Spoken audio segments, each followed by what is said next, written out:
We're going to let folks trickle in here for the next few seconds. Thank you so much for joining us today for our webinar. We're really excited to get started and dive in. I am just going to cover a couple of housekeeping things before we go. We're so excited you are here with us today to talk about practical tips for better time management. My name is Emily Sandilands. I am the community builder here at ZingTrain, and I'm going to be your host today, and I'm thrilled to be here alongside Joni Hales. Hi, Joni. Hello. Joni is one of our fabulous trainers here at ZingTrain, and she is going to be presenting all of the good info today. We also have Mara Ferguson here behind the scenes. She's going to be in the chat with me. She is our keynote liaison. She's going to be dropping links, answering questions, all kinds of things. So you can't see her, but she is here.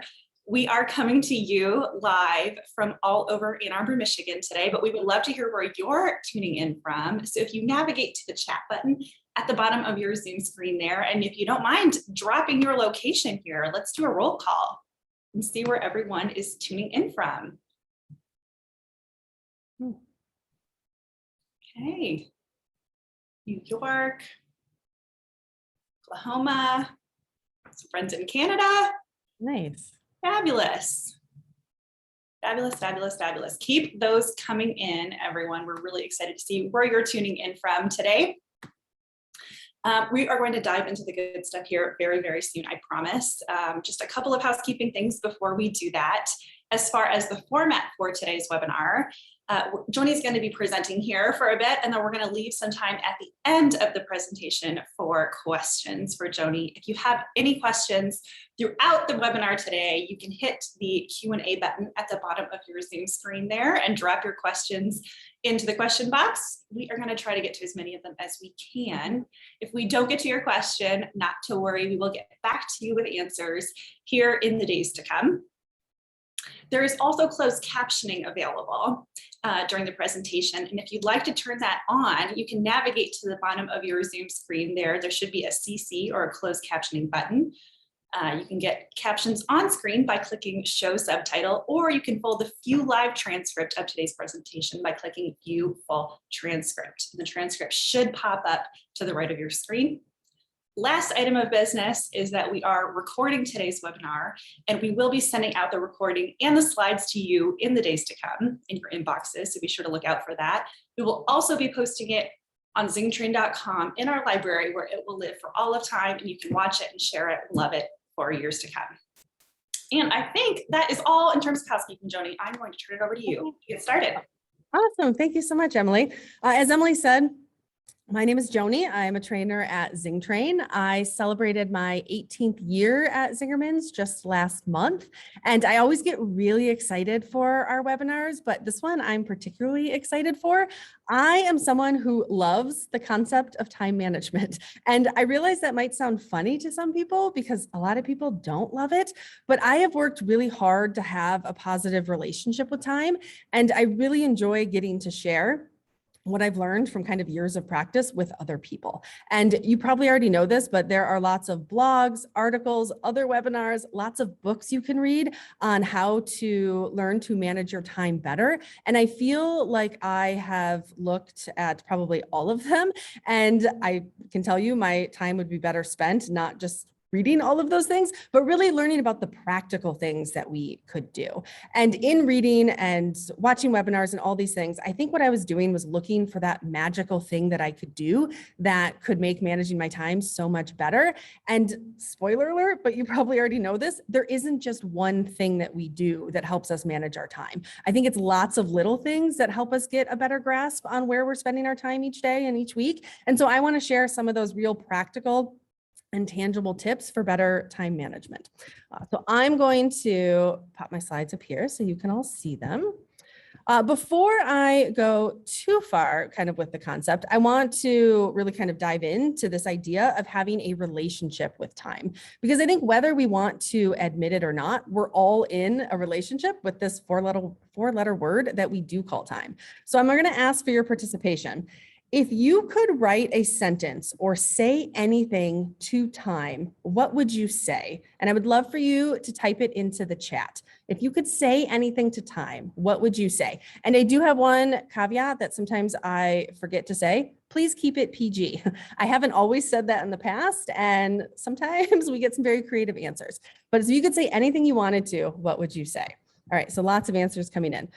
Can I have more? Slow down, don't leave me. What even are you? I think that's a great question. I want more control over you. Never enough, slow down, slower please, give me more. I love you, but I need more of you, slow down. 28-hour days, oh, that's interesting, I like that. I have a love-hate relationship with you. I think that's very common. Your pull, what can I do or not do so we work better together? Time, work with me. Okay, no one is necessarily saying time, you're the best thing in my life right now. Maybe some of you have, you just haven't put that in there yet. So I think it's just very interesting. Many of us have similar relationship with it of slow down, you're going too fast. I would like more of you. How can I work better with you? And in this idea of time and us being in a relationship, Ari, who he wrote about it in his third business book, the Managing Ourselves book, there's an essay in there all about time management, but he introduced the concept of dating time. And he literally means dating, like entering a relationship. We want to begin to date it. And our relationship with time, it is already pretty intimate, but I think many of us don't always know time all that well, or we don't always know the relationship that we have with it. So this idea of starting to date time, this is getting to know it. It's to spend time thinking about it, observing it, being in the moment with time and how we're spending our time, how it makes you feel. I think when we do observe it, we get to learn from it. We can teach time how we are in the relationship and kind of what we like from it. You can make changes when you're not happy in the relationship. And I think this is kind of the most ethereal or kind of out there tip, and it's not the most like tangible one, but I think it's really valuable. If we make a choice to date time and we can learn to love how we're spending our time, we can have a really positive relationship with it. If we resent it, if we fear it, if we're angry with it, I think that all comes through in our other relationships that we have. So we want to have a positive relationship and not stay stuck in a negative situation. So my encouragement is to make a choice to date time and how you're spending it, put the work in so we can be in a positive relationship together. Because when you think about that in the relationship of you and time, there's only one that's going to change and it's not the other one. So it's making the choice to take action to say, I want this relationship to be different. So the ideas and the tools that are going to follow in the rest of the webinar are all things that we can do, that you can do as you start to get into this relationship of dating time and to try to stay in the positive relationship that we want to be in. So this is another tool, again, with the idea of dating time. This is a tool to help you understand your relationship with time a little bit more and how maybe you've gotten to the place you are with time. I will never try to assume other people's relationship or where they spend their time is like mine, but I think this is helpful. I think it puts some common language to some things that maybe you are experiencing. So we learned about this time management matrix from Stephen Covey. Many of you have probably read Stephen Covey before. The 7 Habits of Highly Effective People, Getting Things Done. He is a really great resource for those things. You'll also see these appear as the Eisenhower matrix in a similar format. So if you dig around, it might be attributed there to Eisenhower as well. But exploring this a little bit. So Covey and Eisenhower, they say that you can work by managing your time better, by prioritizing your tasks by their urgency and their importance within these 4 quadrants. And once you know where your work lies, you can make better choices about where you want to spend your time. So in quadrant 1, this is the work that Eisenhower would call the work that you just do. It's the work that needs to get done. It's something that comes up and you're going to complete that task. And Covey labels the quadrant as important, urgent work. It's on a time crunch. It just needs to happen. And I think we spend a lot of time, and rightfully so, in quadrant 1. The challenge is if we spend too much time putting out fires and doing only the immediate work, I think we can rarely get to the other quadrants. And this is often when we feel a lot of stress. Everything that's being put on our plate needs to be done right away. It's urgent and we're assuming it's important, so we're moving it to the top of the list. And then at the end of the day, maybe we completed a lot, yet we still feel like, wait, I haven't actually done the other things that were on my list. So to move out of this quadrant, Covey and Eisenhower, they say, like, yes, some things belong in here, but then also you can analyze them. Are they really a fire? Could they be moved to another day? Could you put it on your calendar or your task list for tomorrow to give you time to work on the space, or give you space to work on the things that are actually urgent and important? A lot of the times too, or if you say, yes, we need to do it right away, great. But if you say like this could be moved, that is what they would call quadrant 2. This is for the important but not urgent tasks. So these are the ones you can put on the calendar for tomorrow or next week. And once on the calendar, or when you know you're going to have time to complete it, I think the urgency and the pressure comes off a little bit. It frees us up to do the more urgent task if that comes up. And Covey and Eisenhower, they say quadrant 2 is really the heart of effective personal time management. If we can spend our time in quadrant 2 doing work that is important and inspiring and fulfilling, yet we don't feel tied to a deadline, or we don't feel the urgency of things, we can get to, I think, a much kind of deeper level of work. And the question of putting it off to the next day, is that procrastination? I think it's a fine line. If I have time to do it today, sure, I absolutely can. But if it is something that is not urgent right away, I can put it to tomorrow, and I don't feel that urgency, which oftentimes causes stress. If you're somebody who kind of thrives on the urgency, even though you love it, I think it can still be stress inducing. If I have time, I'll certainly do something today. Why put it off until tomorrow if I don't need to? But if there are tasks, if I can take away the urgency, free myself up for the truly urgent things, we can get to, I think, better and more effective time management. So quadrant 3, this is the urgent and not important work. So Eisenhower says this is the stuff that we can often delegate to others to help get off our plate. And I think that's true for some things. For some, I think it might truly belong there. I think it just depends. But oftentimes the things that go into quadrant 3 are what a lot of people ask of us. So somebody is asking for our help with this, or they're giving us a task. And sometimes it's appropriate for us to do it. But Eisenhower says, again, analyze this and say, okay, is this truly a task that I need to do? Or is this a task that I could delegate? Maybe somebody else could help with that email or writing that proposal or that client response. Because if I can delegate it, maybe I'm moving it to their quadrant 1 or quadrant 2 even better. We just don't want other people to be filling our quadrants with things when it's not necessary. So again, this is just about being aware of it. And quadrant 4 is the stuff that Eisenhower and Covey say we just shouldn't do. So they have the belief, or had the belief, effective people spend as little time here as they can. And Eisenhower says, just delete all of these things from your day. And I will just say, I don't 100% agree with that, because I think a quick break, getting to check in with friends on social media, reading maybe a not important, silly article, something I find interesting, it helps boost my mood and boost my energy, because I was able to disengage for a moment and then jump back in. So I don't think this quadrant needs to go away completely, but I think the key is to not spend too much time in here, because if we're doing a lot of those kind of time waster things, the work isn't getting done. And if we're not getting the work done, we're only putting everything back into quadrant 1 and no way out of quadrant 1, because we've kind of spent our time doing things that maybe weren't as important. I don't think there is a right balance to 50% here and 40% there and then 30. It's different for different people. I think it's coming up with what your balance is. And when you find yourself stressed out about time or saying, I need more of it, you can do an analysis of how you're spending your time. Choose a day, choose a week, start plotting out what you're doing and assign it to a quadrant. And after the week is up, you can assess, where did you spend your time and how do you feel about it?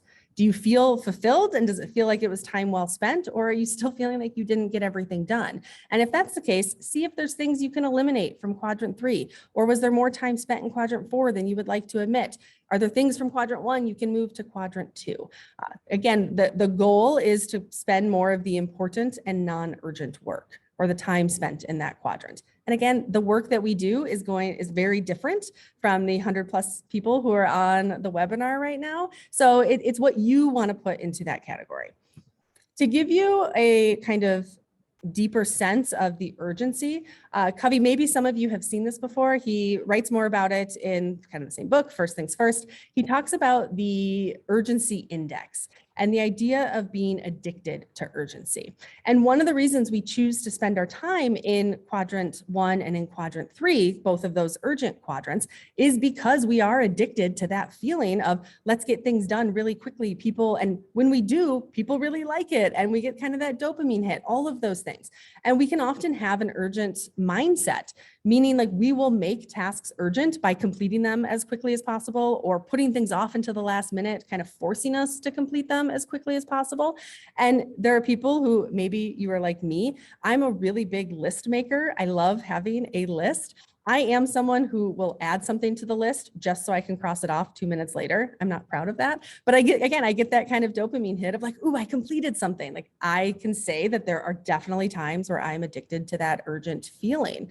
And I think there is this constant crave of busyness, even sometimes when it's a more frivolous thing. So we want to stay busy in the urgent work because it can help us feel more valuable, when in reality, it doesn't always make us more valuable. So I just want to challenge you to think about your urgency mindset. And if you will go along with me, I want you to take the urgency index quiz. Maybe you've taken this before. We are going to put it into the chat afterwards, and I think we'll send it in the follow-up as well. But I would love if you have a pen and paper that you can just jot down. So it's going to be 16 questions. We'll go through them rather quickly, and I'll read each one out loud. I want you to give each question a score of 0 to 4. So 0 is never, 2 is sometimes, and 4 is always. So 0, never, 2, sometimes, 4, always. And 1 and 3 are when you're in between one of those answers. And when you get done, I'll give you a moment to add up your answers, and then we can type them into chat and just see where everybody is. So if you are ready, the first question, put them up there. You'll see the score too. I seem to do my best work when I am under pressure or with pressure. I often blame the rush and press of external things for my failure to spend deep introspective time with myself. I'm often frustrated by the slowness of people and things around me. I feel guilty when I take time off work.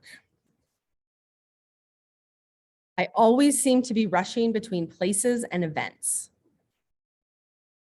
I frequently find myself pushing people away so that I can finish a project. I feel anxious when I'm out of touch with the office for more than a few minutes. And if you can't access the link to the quiz, these are the same questions. We'll send it in the follow-up. Okay, so that's the first 7 questions. The next score is up at the top again. I'm often preoccupied with one thing when I'm doing something else. I'm at my best when I'm handling a crisis situation. The adrenaline rush from a new crisis seems more satisfying to me than the steady accomplishment of long-term results.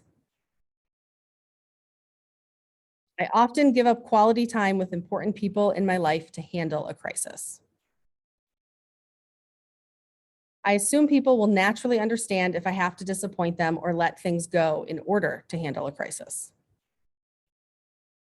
All right, last 4. I rely on solving some crisis to give my day meaning. I often eat lunch and other meals while I work.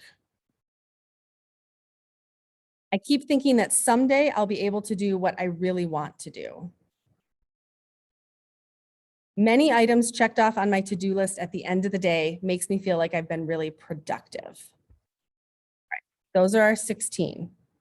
Hopefully you wrote down some answers. I would love for you to add them up. If you are willing, and hopefully you all are, will you type your total into the chat? And I will say no judgment, whatever your score may be, because there can be a wide range of things. This will give you a kind of a sense of where you are on this urgency mindset. The first time I took this quiz about 10 years ago, I was a 56. Out of 64. So I was 1,000% addicted to the feeling of urgency and staying in Q1 in quadrant one as much as possible.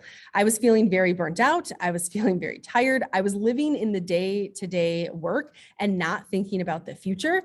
I think thinking about the future and having hope for the future brings us a lot of excitement, and I wasn't giving myself any space to actually do that. So I've done a lot of work on my relationship with time to get out of that urgency. And I took the quiz again last week in preparation for this webinar, and I'm happy to say that I scored a 24. So I'm seeing a wide range of numbers here, the lowest kind of being a 10 up to a 46, 30s, 20s, okay, a couple 40s in there, 46. No one quite as high as I was, good for all of you. To give you a sense of what this scale means, if you scored the 0 to 25, they're saying that is the low urgency mindset. You are likely already doing a lot of your work in quadrant 2, things that are important to you, but not necessarily urgent. And that doesn't mean you might not complete something in one day. You just don't have the sense of this must be completed right now. You're enjoying your time spent on it. It's not taking away from all these other things. You're really fulfilled out of the work you're doing in quadrant 2. The 26 to 45, they say, is the strong urgency mindset. This is somebody who, I mean, this is a wide range. If you're on the upper end, I think this is someone who really likes that feeling of being busy. And again, that's not always a bad thing. Some people do thrive in that. But if it's you're at a 44 and feeling really stressed out, that could be because we're putting this urgency on us, on ourselves. Other people are putting urgency on us, and it's not as fulfilling as we want it to be. The 46 plus, Covey says you are addicted to urgency and you truly crave that feeling of busyness. So I think it can be very interesting. Again, we'll put the link, or the link is in the chat. If you want to see a PDF of it, we'll follow up with it in case you want to share this with others or take it again. But I think knowing where you are on the urgency index is a great first step to knowing, like, I'm very happy with how I'm spending my time, or I'd like to make some changes and give me some tools so I can move out of that quadrant 1, move away from the addiction to urgency and get into more of that lower strong or even the low urgency mindset. So if are some tools that you can use to help you move to that low urgency. These are a couple just very practical tools, and they're some of my favorite time management ones. I think these are all tried and true and tested. I use them and they work. I do know that not every tool works for every person, but hopefully you take away a few things, or you take a few things and adapt them, put them together to really work for you. So the first tip is to get organized. And I think for some people, this is easy. A lot of people are naturally organized, and for other people, it takes a lot more effort. But this is the point of just putting the work in up front to be organized. And I think it can make our time and make our days and weeks spent even more helpful because we are organized. So couple of tips. I know this isn't true for everyone. I'm somebody who likes to keep a very neat desk. And it's actually funny, my husband, who works in the organization, is actually on this webinar right now, may disagree with me because my space at home isn't always the neatest, but my space at work is. My coworkers would agree I have a very neat desk. I really like to know where things are. And I wasn't always like that. My desk would be piled up with stacks of books and papers and folders. And I would need to spend a decent amount of time finding the materials I needed just to be able to start a task. And when you have 20 minutes to do something, which is a decent chunk of time for a lot of us, but 10 minutes are spent searching for it, we've just cut our time in half, which just pushed us into quadrant 1. Like, it wasn't urgent, but now it is, because I've cut my time in half. So spending an hour in the day or on Monday, or 20 minutes just cleaning and organizing things, and hopefully it stays that way for a good amount of time, can really free up our mind to be able to get to work or get to the tasks much quicker. Because when you do, I think we know where things are, and it just helps cut down on the searching time. There is a really great book called More Sales, Less Time by a woman named Jill Conrath. And she shares the idea of working in time blocks And I don't know if she necessarily created the idea. I'm sure she learned it from someone else. And many of you have probably heard this in other areas before, but I think she really explains it well. And so I recommend it's a really good read, nice, good chapters that you can kind of dive into at different times. And the idea of the time blocks is if we try to do everything all at once, meaning we're checking our email while we're writing a proposal for a client, while we're preparing for a meeting, while trying to finish this report, we aren't like not only giving attention one thing that deserves the attention, like we're spending a lot of time just going back and forth between tasks. You know, you've probably all heard this, like multitasking is not actually a real thing. You're just going from one task to the other. It's really hard to do two things at the exact same time. And we spend a lot of time going back and forth. So the idea of time blocks is, give yourself 30 minutes for email in the morning and then spend an hour on the report, then 30 minutes preparing for the meeting, and then take 15 minutes to take a break, or 5 minutes, or whatever time you can take a break in those times. Or if you work in a 2-hour block, take a break at a scheduled time, even if you felt like you could power through. Like using those blocks and those chunks, they can help keep us engaged throughout the entire day, rather than just, I sat at my computer for this long and I'm not even sure what I accomplished. Really saying, let's work in these time chunks. And Jill Conrath, she also shares the importance of having a strong open and a strong close of the day. So whatever the day could be to you, we all can work at different times, leave at different times, but this is about having routines. So when you first arrive at work, it is turning on your computer, getting a cup of coffee, saying hi to everybody, and then checking email. Doing that every day, building that routine, it helps you feel set and settled in the morning and ready to kind of take on what's next. You know that when you come in, you have time to get that cup of coffee because you're checking your email next, rather than that stressed out, I'm checking my email as I'm walking in on my phone and I already know all these other things, right? We're not having a really strong open to the day. And the same is as we close things out. You can make a choice to check your email once more at 4:30 before you leave, and then start your closing routine. That can be organizing your space from the day, saying goodbye to people, writing a list for tomorrow so it's at the desk when you arrive the next morning. And then my advice and my encouragement is not checking your email once more, because that can throw off the routine, and checking your email right before you're about to leave and hoping to get in the car or wherever it is that you're going can be really stressful. So more on email and more on that in a little bit, but this tip is just having that routine to open and close. I think it kind of bookends our days, it makes us feel settled and grounded, and it also helps show us, okay, it's time to step away from work and move into another aspect of your life or where you're going next. The next tip, or the next big tip, is to work to not let the work overwhelm you. Overall, I think this is also kind of an ethereal or more kind of intangible tip, but we do have some ways that we really do bring it to reality. So the first is to mentally envision the day. If you've been around Zingerman's for any amount of time before today, you know how much we love a vision. And a vision, we define it as a picture of success at a particular point in time in the future. So envisioning your day, you can do this on a daily basis on your drive or your commute into work, or when you're working from home. It's before you start your strong open or make it part of your opening routine. Mentally envision the day. What are you hoping it looks like and feels like when you log off at 5:30 or whatever time you're done at that point? Having that picture in your mind of the day being smooth. This is the list of things I want to accomplish. I am envisioning that at 5:30, I leave feeling good with what I have achieved and I'm not stressed. I don't feel burnt out, right? Having that picture, that inspiring mental picture, I think it helps us get there. Another tip to not let the work overwhelm us. I don't know if this rings true for anyone else, but it's to work to not let perfectionism slow us down.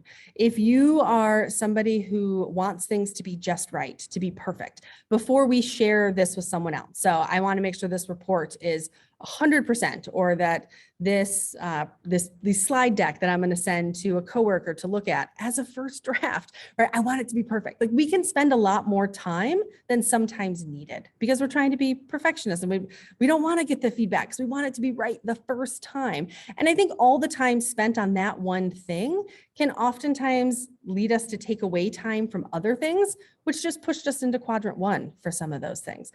So I'm glad that people are liking the book. More sales, less time. It is really good. But there's just something to really be said about not making things have to be perfect and being human. And there is something to be said about it's being good enough. And Ari talks in one of the books, I'll see if I can think of it, about perfectionism is not natural.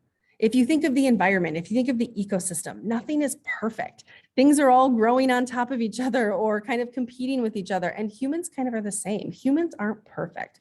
And I'm not saying don't take the time to spell check, look over your math one more time, but also, I mean, I know I in the past have spent 30 minutes agonizing over a 2-sentence email.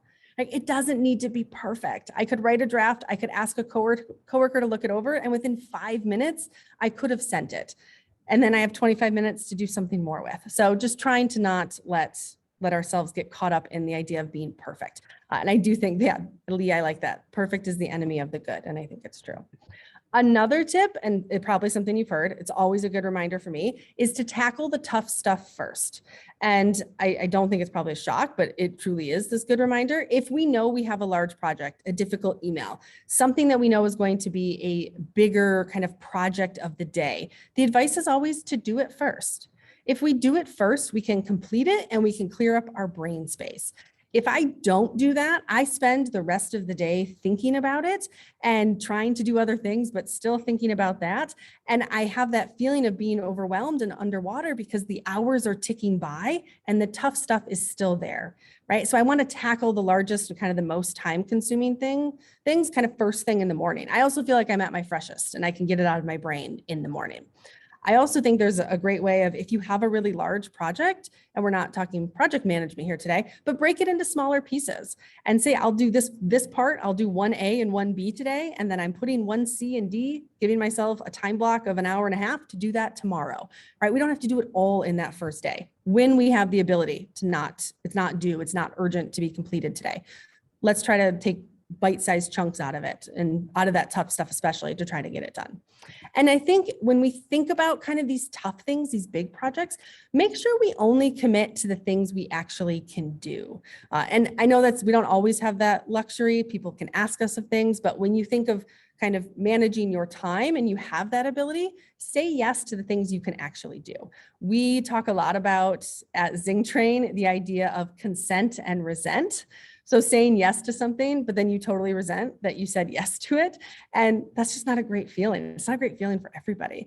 And if you start your kind of dating relationship with time, I think we start to learn more about our capacity to actually complete tasks. If we know there's this many things on the to-do list, it's like mentally, I know this is probably going to take a day and a half. I'll say, let's meet again in 2 days, or can we meet next week? I think if I say yes to something and then I don't do it, it can oftentimes do more damage than politely declining in the first place or asking for, can we meet next week rather than today or tomorrow? And if someone asks for your help and you're unsure in the moment, if you can, I think it's totally okay to ask if you can get back to them later, after you look at what else is on your calendar or your other commitments. Sometimes when folks ask us for things, it is their urgency and their importance. They're in quadrant 1 asking something of us, and it's being put into our quadrant 3 or sometimes our quadrant 1 when that's not actually the case. So saying, I would love to be able to help. Would it be all right if I get back to you by the end of the day with when I could help out or when we could meet about this? Because saying yes, after kind of that feeling good of being able to say yes to somebody, after that wears off, we can oftentimes be left with that feeling of dread of how are we going to complete all of these things they asked of us? And then that feeling of, oh, what if I let them down? And we just don't want to do that to them or to ourselves. I think, again, that can lead to a lot of burnout and stress when we say yes to too many things. And this goes right to the next one, which is to ask for help. We have a strong belief that asking for help is a sign of strength. It is definitely not a weakness. If you did bite off more than you can chew and you're feeling overwhelmed, reach out at the first sign of trouble, not when you're so deep and already 3 days past a deadline.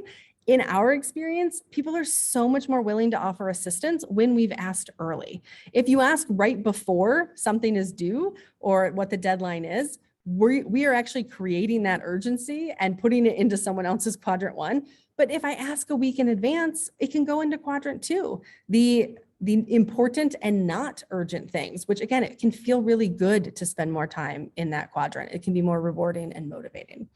And lastly, the idea of not letting the work overwhelm you. It's the idea of taking real breaks. And I will 1000% recognize that this can come from a place of luxury, or depending on the job that you have, like breaks are not always a possibility.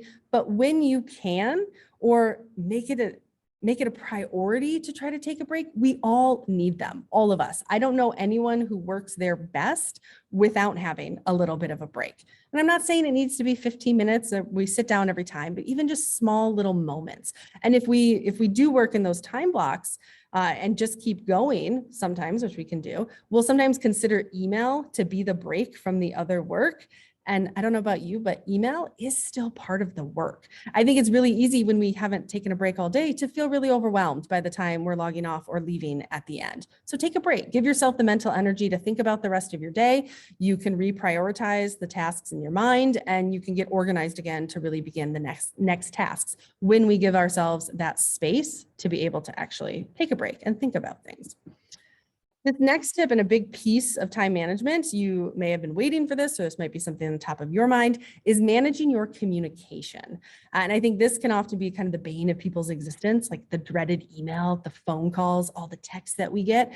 And I would love to be a real life example for you as someone who felt like most of my life and time was spent on email, because I really did feel that way for a very long time. I can promise you there is a way out of it. I can happily say, like, I have a really good relationship with my email. And it's actually funny, as I was talking with my husband last night about this webinar, we pulled out our phones and compared how many emails we had in our inbox at the time. And it was like a sense of pride. I think he had 7 and I had 4. And then we both got them down because we were able to answer some emails pretty quickly. So I have a very good relationship with my email. It doesn't control my life the way that it used to. So my first big aha was around just checking it. I was somebody who I would open my email, I would keep it open all day long. So while I was working on a spreadsheet or a proposal or a training manual, I would see a new email come in, I would leave my sheet and I would check my email. I would get completely pulled out of the work that I was doing and be thrown into whatever that email was, right? I let that email pull me into the urgent and important work when maybe it wasn't at all. I was actually in quadrant 2 doing some really rewarding work and the email pulled me out. When I'm trying to do 2 things at once, like do the spreadsheet and check my email, I'm not giving the attention that either one deserves. As I think I had said before, it takes me twice as long to do them because I'm jumping back and forth. And there have been some studies that have shown checking email just 3 times a day, like checking it in the morning, checking it in the middle of the day, and checking it in the late afternoon. They say that is best. Those 3 times you check your email. But I think this is different for different people. My choice is not to have a set time when I check, but I will close my email browser when I am working on other things. So that way I can stay in the moment with whatever the task is at hand. I also learned from Covey the idea of the 0 inbox. I don't know if any of you have heard this before. This kind of changed my life. So I used to use my email as my to-do list. So meaning I would read an email. If it was something that would take time to answer, I wasn't going to tackle it right then, I would just leave that email in my inbox, knowing that I would come back to it, and that's what I would do. And I would do this with a lot of emails. So basically, when it was time to figure out what I was going to tackle next, I would go back to my email, reread all of them again, then decide I didn't have the time right now. Maybe I would answer one, but probably not. Like, I was rereading the same emails anywhere from 5 to, no joke, maybe 50 times before I actually answered them. And that's just not a great use of time. So the idea of 0 inbox is where when you do decide to check your email, with each email you open, you do one of 3 things. You either read it and delete it or archive it because it was an information share, and that's great, we're done. If it is something that you can respond to within 2 minutes, you just respond right then. If you know it's going to take longer, you move the email to your task list. So if I read this client sent over 20 questions, I'm not going to be able to answer them right now. I can move reply to Joe's email to my to-do list of what I want to get done today. And then I can clean out my inbox, and then I can use my task list to tell me what I should be doing next, rather than rereading a whole bunch of emails. And I do want to add, like, this also means not checking email like while you're standing in line at the grocery store or while you're stuck at a red light or waiting for a train to go by, because while you are in line, you're likely not going to be able to respond. So that means you're reading the email once in line, and then you're reading it again when you actually get to the office the next day, and then reading it again. So the takeaway for me was to only check email when I could actually do something about what was in it. And I also have worked with the same coworkers for a very long time, where it's, if you need to get a hold of me right away, call me, text me. I don't want to live within my email. If something is urgent and important that you need an answer right away while I'm not in the office, call me or text me. That I'm certainly going to look at, and I can try to stay out of my email and not, again, use it as my to-do list.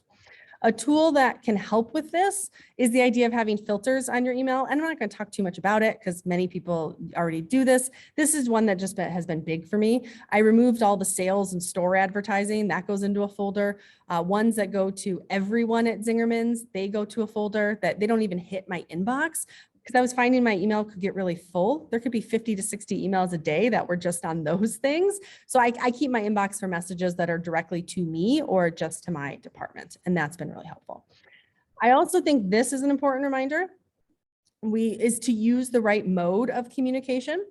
If you ever find yourself writing 6 paragraphs back to someone who is writing you like 2 sentences, or you keep writing and rewriting the same email, or you find yourself questioning the tone of the email, maybe it's time to pick up the phone to call them. And what I like to do is write back to them and say, like, I have a lot of thoughts on this. Would it be all right if we set up a time to talk? And maybe they say no, and then I can spend the time writing the email, and that's fine. But oftentimes they say that's fine, and we can have a phone call. And sometimes having that 5-10 minute phone call, it can save a lot of time sending emails back and forth. I love that. Like, just know when to pick up the phone. And we don't do all of that all that often. Many of us are like, just send a text or send an email, but picking up the phone can sometimes be the right thing. And lastly, on communication, I think it's also really important to manage other people's expectations. So meaning when they can expect to hear from you. If someone writes me with a really big ask or something that I know will take time, or answering Joe's 20 questions that he wrote, I like to write back to them and say, like, I saw your email. Would it be all right if I respond to you and get answers to you by the end of the day Friday? That way I give myself some breathing room. They know when they can hear from me. And I think that's great. Like, I think we can feel that urgency of, oh, they're waiting to hear back from me. They're waiting to hear back from me. You can respond back to them and not have all the answers in the first time. So just saying, I thank you for the email. I'll get on this and I'll have it to you by the end of the day or by the end of the week. You gave yourself that space and didn't move it right into your quadrant 1. I think managing others' expectations, it's also using your out of office really well, or when you know, it might not even be that you're on vacation, when you have a day full of meetings and you won't be able to respond. If they get that bounce back saying you were out today, they're not going to be expecting a response. Like, you've clearly laid out, they're not here, but if they have an emergency, reach out to this person. I think that can be really helpful. We also have people at Zingerman's. Mara just did this, I noticed in the email she sent. They will put their out of office in their signature. So she's going to be off in some upcoming time. And so she put right in there, I'm going to be out of the office these dates. And I think she's had it up there for about a week. So when people write to her and she writes back, they know right away, oh, Mara's going to be out next week or whatever the time is. Maybe I should write back right now. Or if I don't write back within this week, I can expect not to hear from her. It's just a way to set other people up for success. And I think set ourselves up for success as well. Another tip, and this is kind of the last set of the tips, is just to be conscious of your commitments. And this is easier said than done. I know that. And it kind of ties back to the only commit to the things you can commit, to not let the work overwhelm you. But I think having an awareness of what we say yes to is just really important. So a couple of tips on this. The first is we want to try to honor our commitments. If we say yes to something, let's work to honor it. If it caused a lot of stress and a lot of kind of like burnout to meet that commitment, you can learn from that. So we don't say yes the next time. Let's still do it, but let's just know, okay, I now know a little bit more about my capacity when this is going on. So next time I'll ask for a little more space. And while we do want to honor them, I do think, let's just be realistic, sometimes we don't always meet them. Stuff happens, life happens. And when we can't meet a commitment, take action. Don't let the time pass or just drop the ball and hope that they don't notice. Like, take action to reach out and apologize and renegotiate the date or what the task is when we can, if that's a possibility. And I like to say, like, reaching out the earlier, the better. If I promise something to you by Friday at 5 and I know Friday at noon, I won't be able to meet it, email Friday at noon and ask, hey, is it okay if I get this to you by Monday at 5? And it lets the other person just know when to expect it.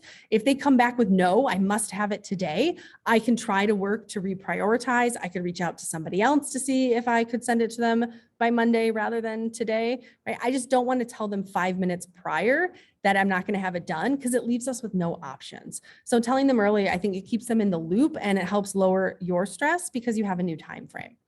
And at the same time, we honor our commitments. We also want to ask others to honor theirs. So if we ask for information from somebody to be able to complete one of our tasks, let them know when you need it by. So it's saying to your coworker, could you have all of the data and the numbers to me by Wednesday at 5, because I'm going to be working on this on Thursday morning? Or could you have it in my inbox by Thursday at 9? That way I'll be able to work on it when I first come in. So it's just giving those clear expectations of this is when we want it by. And then you can, of course, follow up and see how it's going. And I think if you are modeling and honoring your commitments, you're helping set the expectation that other people do as well.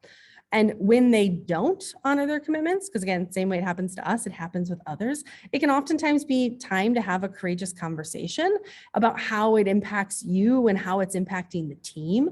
I mean, if it's the first time somebody has missed a deadline, I might not need to have a huge conversation, but if it's becoming more habitual that they haven't met those commitments and it's impacting us, let's have a courageous conversation about it. And courageous conversations, that is an entirely another workshop. We've done webinars on it before. We can put some information into the chat, but this is about finding the right tools to be able to talk with the other person when they haven't met their commitments, so we can work towards a way to set ourselves up for the future, I think, even better.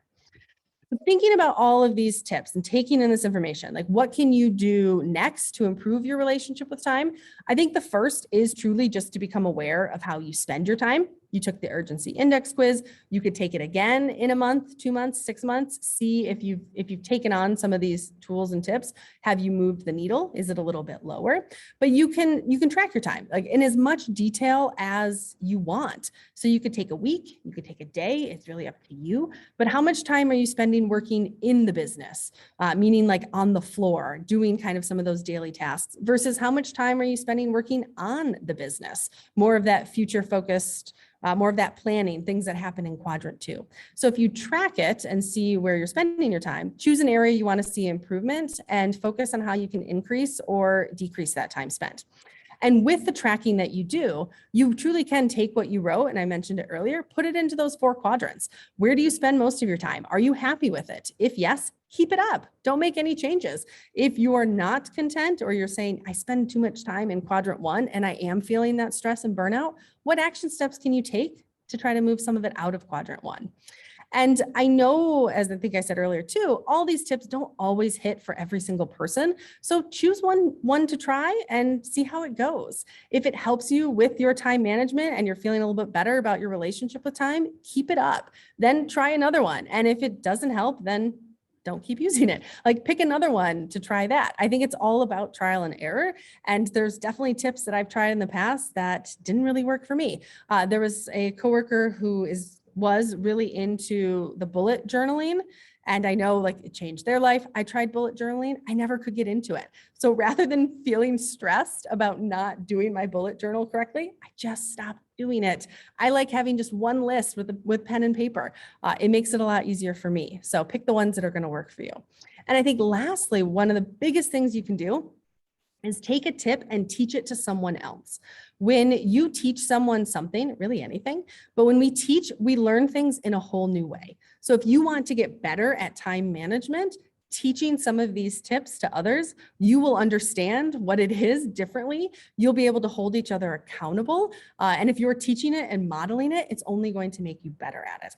So I think if the entire department is into time management, teaching each other different things is great. It's a huge benefit to the entire organization. So as we kind of wrap up, lots of information, lots of tips for you.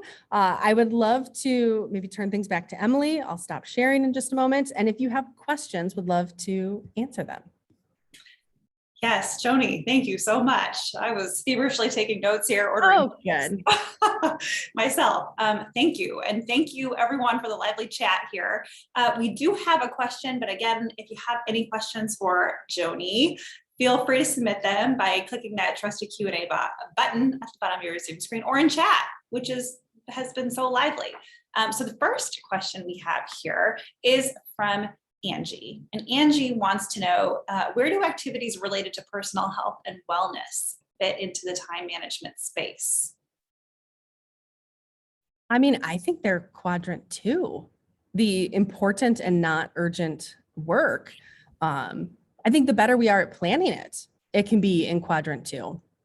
I remember, and this might be a long way of saying this, I remember when I first started managing at the Roadhouse many years ago. I was young manager working with a lot of people have been managing for a long time. I was trying to prove myself and I just worked basically every single day. My 2 days off were the days that we had meetings because they had more seniority than I did. So they didn't want to come in on their day off. I just worked straight. And I got to a point where it was literally like, I need to take next week off for my mental health, or I'm not going to come back and work here anymore. Like I avoided my mental health and the self-care that I needed. So I pushed my time away into quadrant 1. It was important and it was urgent, right? I think if I would have prepared better thinking, it's been a couple of months, I haven't taken a weekend off, let's put it on the calendar for a few weeks from now, right? It would have been in quadrant 2. It was important, but not necessarily urgent. So I think let's plan those days. Back kind of pre-COVID, my favorite thing to do was to take a day or an afternoon off, take a paid time off day, and just go to the movies by myself. Like that is one of the biggest self-care things that I can do. And I love it. There's very few people in the movie theater on a Tuesday at 2:30, and it was great. And that's not, it seems maybe that's a quadrant 4, but for me, it was a quadrant 2. I needed to do it to be able to kind of stay sane and kind of keep my mental health where it needed to be. So I think self-care is very important. And hopefully it's not always urgent. If we can make it not urgent, but really important, I think it's really fulfilling for us. Absolutely.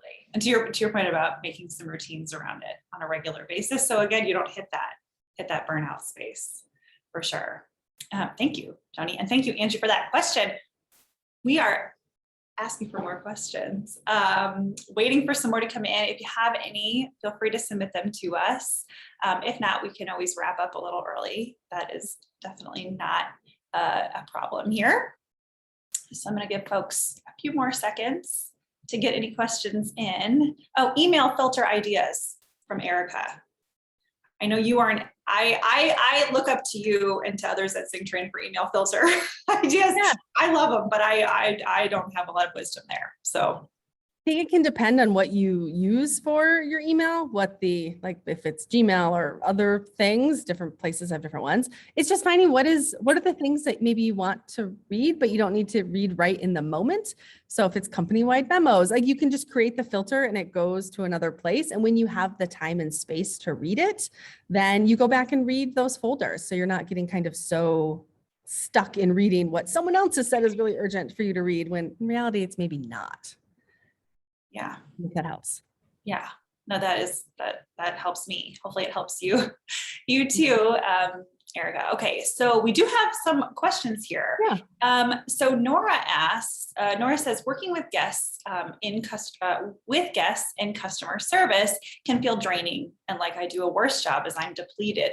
Do you have any tools for managing time with regards to customer service?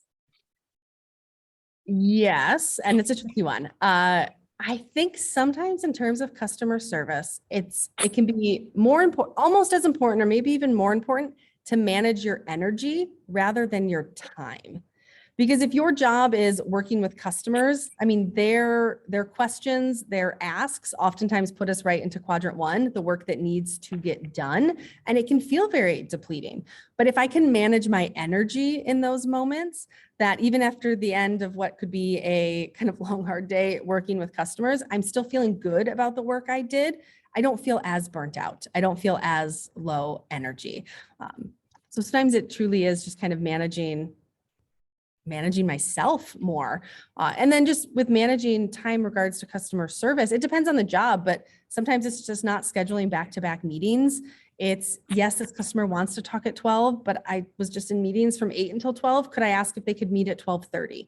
Because if I don't ask, I'm never going to know. I can assume their immediacy and my calendar is just booked for 9 or 10 hours. And that's not great service to myself or to them. So I think it's just knowing kind of how you want to manage your time in regards to that. Yeah, absolutely. Rob, just so you know, we are sending out a copy of the slides and the recording after the presentation is over. Dottie says, the email thing though, I feel like in my job, there's a constant flow of internal emails that must be answered. I feel like they're all urgent. Not sure how to handle that. Well, it's a tough one. I would say ZoomTrain was very similar with that. Emails felt very urgent and you want to respond right away. We started using Slack as a way to communicate, which made it a little bit easier. Instead of like one email that has 25 responses on it, Slack has just made it a little more digestible. And it's also I think I had said it, like the email, letting people know, like when it's important and like I'm not in the office, or if I am, come talk to me. I would rather you come to my desk and talk with me about it if it's a really urgent issue. If I'm not in the office, I would love if you would call me and then we can have the conversation. If people email us and we are always responding with email right away, that can feel like great service, but what we're actually doing is kind of training people to just email and we'll respond right away. Like we will be the one who can set the boundaries for when we respond and let people know if you don't respond or if you don't email me by 4 o'clock, you're probably not going to hear back until the next day. So I think that can be helpful. Yeah. Alexandra says too, that the old expression, if everything is important, urgent, then nothing is important. Sure. But yes, that feels very true. And as Sarah's saying, it's shifting the culture. It's making a choice to shift the culture to be one that is not living on email. Totally. And it's definitely a culture. That can be hard. It can take a very long time to shift cultures if that's how people have their regular mode of communicating, but maybe it's having a very open conversation about it. Because my guess is if you're feeling tied to email or the urgency of it, probably other people are as well. Yeah. And most people don't get an energetic high from checking email. So having a conversation to talk about what could we do differently? How can we make this work for all of us a little bit better? Yeah, I'm a big proponent of those open conversations. It sounds like a few others have switched over to Slack, going remote too, which we are big advocates for. If there are any more questions, feel free to send them our way. If not here, we will wrap things up as we are getting to the top of the hour, and we want to be respectful of folks' time. Especially today, yes. Especially today of all days. If we can give you back 4 minutes of your day, I'm all for it. So. Oh my gosh, exactly. I love that. All right, well then we will wrap things up here. Thank you, everyone, for joining us today, for the wonderful questions, Joni, for the wonderful answers to the questions and the presentation. Just so folks know, we are going to be dropping a link here shortly. By we, I mean Mara. We'd be great if you could drop a link, Mara, to the survey. We'd love to hear what you thought of the webinar today. And we would love to hear what you'd like to hear about in future webinars, because we do these for you after all. Thank you, Joni. Again, thank you. If there were any closing words, I wanted to give you the stage here. I don't know. I didn't prepare closing remarks. You don't have to closing words. Just a big thank you. I appreciate the feedback, doing the quiz. I would love to hear how things go. And if you have time management tips, because I love learning about it and trying new things, please email me. Or when you fill out the survey, please send them along, because I would love to try them out, because there's so much out there and I love to learn about it.